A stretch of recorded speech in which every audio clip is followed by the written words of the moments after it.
Investigation कैसा चल रहा है वो तो बाद में पता चलेगा, लेकिन सीएम बोला, असेंबली में सीएम का स्टेटमेंट था, फॉर्मर मेयर का सिग्नेचर था, तो फॉर्मर मेयर का सिग्नेचर था।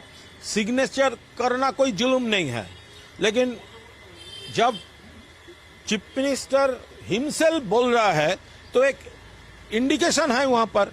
वो क्या बोला था, आप स्टेटमेंट देखिए, ये देखिए, ये फॉर्मर मेयर का सिग्नेचर है, हम किसी को नहीं छोड़ेंगे।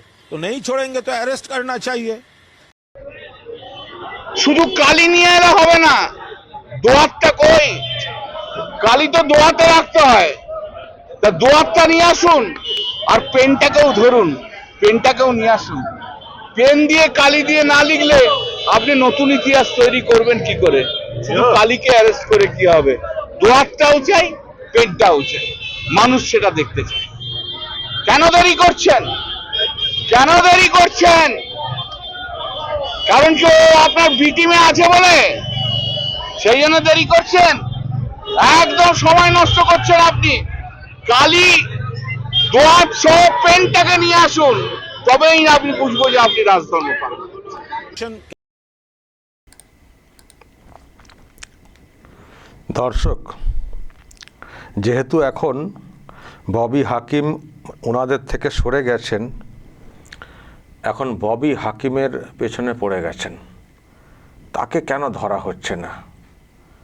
আর যেহেতু রাজ্যের মুখ্যমন্ত্রী বিধানসভাতে মেয়রের যে সই সেটাকে উল্লেখ করে বলেছেন, ফলে ওনারা একটা পেয়ে গেছেন যে মুখ্যমন্ত্রী বললেন বিধানসভাতে তারাতলার ওই যে যেখানে ঘটনা ঘটেছে তার যে প্ল্যান সেখানে সই আছে মেয়রের, প্রাক্তন মেয়রের, তাহলে কেন তাকে ধরা হচ্ছে না?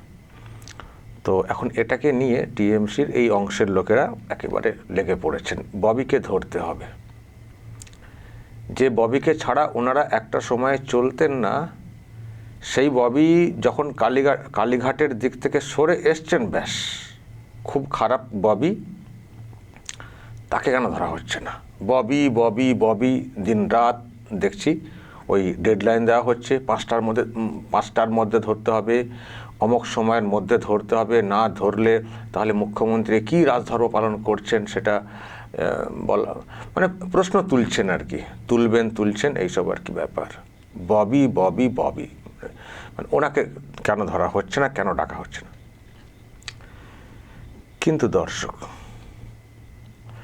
মুখ্যমন্ত্রী বিধানসভাতে যে মন্তব্য করেছিলেন এই কালী বা এইসব বা মেয়র, শুধু কি এটুকুই করেছিলেন? শুধু কি মেয়রকেই টার্গেট করেছিলেন, কালী আর মেয়র? আর কিছু বলেননি? আর কিছু বলেননি?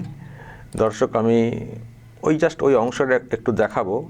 মেয়রের সই বাদে আরও যে কথাগুলো উনি বলেছেন কালী প্রসঙ্গে। ওয়েট দর্শক, আগে একটু শুনুন বিধানসভাতে কি বলেছিলেন, তারপর আসবো। এ তো সেই ঘুঁটে পড়ে আর গোবর হাসে ওই টাইপের হচ্ছে বিষয়টা, দেখুন। আপনার কেএমসিতে কি হয়েছে আমরা জানি না, আপনার কালীকে তুললে সব বেরিয়ে যাবে। কলকাতা কর্পোরেশনে কালী না বললে কোনো প্ল্যান হয় না। আর Kali appointed by Camac Street, সবাই জানে। আর এই কালী বাইপাসের পাশে আপনাদের তৃণমূল ভবন বানাচ্ছে 200 কোটি টাকা দিয়ে, আর এখান থেকে টাকাটা তুলে ওখানে পাঠায়। আমরা সব জানি, সব বের করেছি, আমরা এফআইআর হয়েছে, আরো ব্যবস্থা নিচ্ছি। দর্শক, কি বুঝলেন? শুধু মেয়র, শুধু প্রাক্তন মেয়র, নাকি আরো অনেক ইঙ্গিত আছে? এই যে কালী কালী কালী, যাকে অলরেডি তোলা হয়ে গেছে, গ্রেপ্তার করা হয়েছে, তো এই কালীর সঙ্গে যে নামগুলো উঠে আসছে, ইঙ্গিত যেটা আমরা পাচ্ছি, যেমন ববি তেমনি অভিষেকের বিষয়টাও তো আসছে। অভিষেকের যে অফিস ক্যামাক স্ট্রিট, সেখানকার নামটা উঠে এলো, পার্টি অফিস তৈরি, সেখানে পয়সা কড়ি দেওয়া, তো বিরাট ব্যাপার, একটা বিরাট একটা চাই। তো তো শুধু ববি ববি ববি নিয়ে পড়ে আছেন কুণাল এবং কল্যাণ। ববিতেই কি থেমে যাবে? ববিতেই থেমে যাবে বিষয়টা? ববিকে ধরলেই ভাবলেন কি ওখানেই স্টপ, এবং আপনারা খুশি হয়ে যাবেন ববিকে ধরে ফেললো মানে ব্যাস আমাদেরও রাগটা পুষিয়ে গেল, উনি যেহেতু সরে চলে গেছেন। এটাই ভাবছেন নাকি? এটাই ভাবছেন? দেখুন, ববি হন আর যেই হন, ববি ছবি কাউকেই কিন্তু রেওয়াজ দেওয়া হবে না। কিন্তু আমি যেটুকু জানি, আমরা হয়তো অনেকেই তাড়াহুড়ো করছি, আমাদের ধৈর্যের মানে এটাও কম আছে, এক্ষুনি কেন সবাইকে ধরা হচ্ছে না? সরকার তো আর ছেলে মানুষই করবে না, সরকার সব কিছু গুছিয়ে কাজ করার চেষ্টা করছে।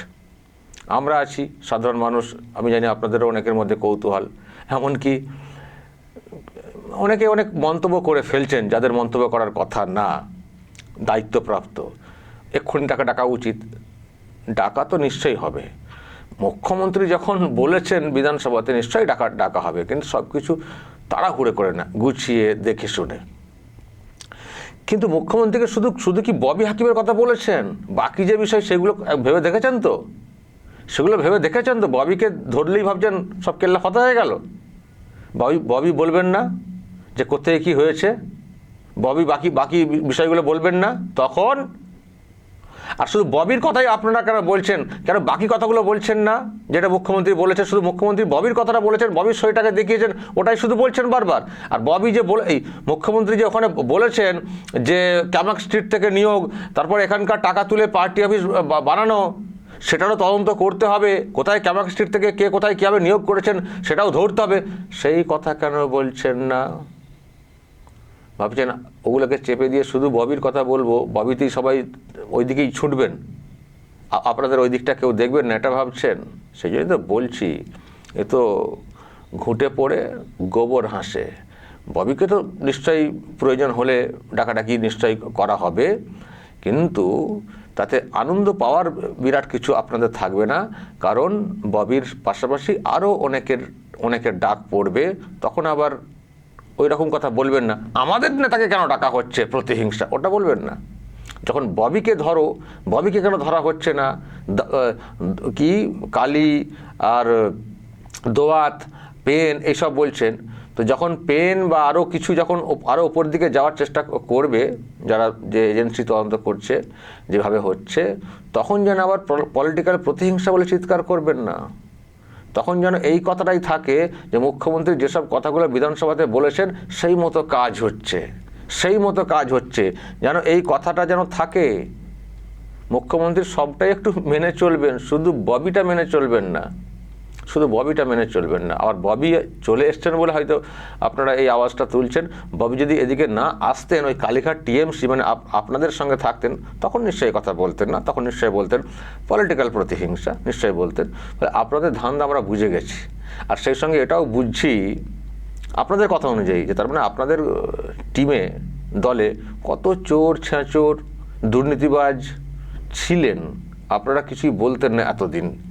এখন সরে গেছেন, তারা লাথি মেরেছেন, সেই জন্য এখন সেগুলো প্রকাশ্যে আনছেন, কিন্তু পক্ষান্তরে স্বীকার করছেন আপনারা যে আপনাদের দলে এইসব চোর ছেঁচোর জোচ্চোর দুর্নীতিবাজ লোকজন ছিলেন, তাদেরকে নিয়েই তৃণমূল কংগ্রেস।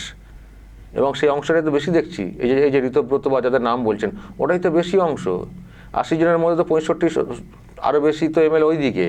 আপনারা কজন এদিকে আছেন? যারা আছেন তারাই খুব ভালো নাকি? তারাও খুব ভালো? তারাও খুব ভালো না। তাদের মধ্যে কজন ভালো খুঁজে পাওয়া মুশকিল আছে, আর বাকি অংশকে আপনারা নিজেরাই বলছেন সব খারাপ। তাহলে এতদিন যে স্লোগানটা চলছিল 1 2 3 4 3 4 তৃণমূলের সব চোর, তো আপনারাই প্রমাণ করে দিচ্ছেন ঠিকঠাক স্লোগান ছিল, একেবারে ঠিকঠাক স্লোগান। 80 জনের মধ্যে 65 জন যারা চলে গেছেন, তারা যদি সবাই চোর ছাচর হন, নিজেদেরকে বাঁচাতে গেছেন বলে আপনারা বলছেন, তো 80-র মধ্যে 65 এখানেই হয়ে গেল। আর যে 15 জন বা কজন আছেন আপনাদের, তাদের ওকে নিয়েও প্রশ্ন রয়েছে। তাহলে ওই স্লোগানটা তো যথার্থ ছিল, সেটাও একটু বলুন না, সেটাও একটু বলুন যে আপনারা এতদিন যে স্লোগানটা দিচ্ছিলেন, হ্যাঁ আমরা বুঝতে পারিনি, বলুন। দর্শক বলুন আপনারা কি চাইছেন, যা বলার বলবেন দর্শক, এবং নজর রাখবেন আরামবাগ টিভিতে।